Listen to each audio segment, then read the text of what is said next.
أنا النهاردة هحكي لك على دليل آخر على نظام الفشل المركز اللي شغال في مصر. الطيارة MS 987 دي طيارة بتطلع من مطار القاهرة تنزل مطار نيوجيرسي.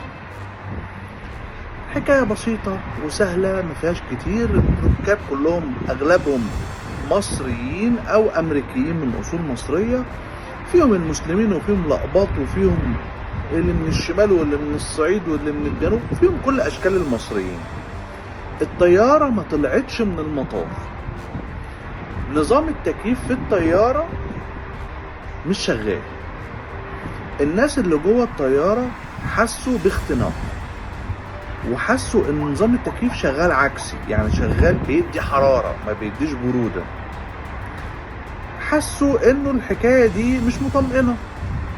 شوية واحد من كبار السن جوه نفس الرحلة حس بدرجة من درجات الاختناق وطلب ان هو يجيله اسعاف. الناس قعدت تتفاوض مع طاقم الطيارة من المسؤولين اللي جواها، سواء ستاف، يعني سواء مضيفين ومضيفات او حتى الطيار، ساعة ونص ساعتين وهم لسه على الارض.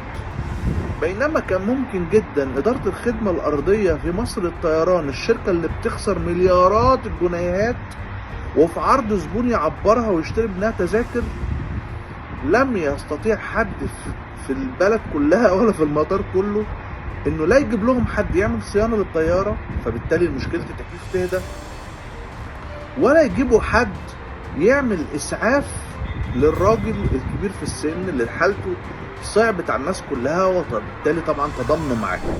احنا مش واثقين دلوقتي في الناس اللي في الطياره. تمام، مش واثقين. تمام، اللي حضرتك عايزه ايوه اللي بيحصل ده، الناس بتموت منك اهو قبل لسه ما نطلع. هتقولوا ما شغلتش التكييف، ما يلا لا ساعه اما اقعد ساعتين اموت تقولي ما تزعلش، انت مجنون. ما تقوليش بعد اذنك، فين اللي عايز مين اللي سايق الطياره دي؟ طالعين بطياره بايظه وتقولي ما تزعلش. تصدق او لا تصدق انه مصر كلها ماشيه بنفس الطريقه اللي الطياره دي ماشيه بيها. يعني الاجهزه موجوده وعمال الفنيين بتوع الصيانه موجودين وطيارات تانية اكيد موجوده او ممكن تيجي كمان شويه، والطاقم موجود، كل حاجه موجوده، بس السيستم مش ماشي. نفس الحكايه بالظبط لما تروح مؤسسه حكوميه ويقول لك معلش اصل السيستم واقع. السيستم في مصر واقع بس مكسوف يقول.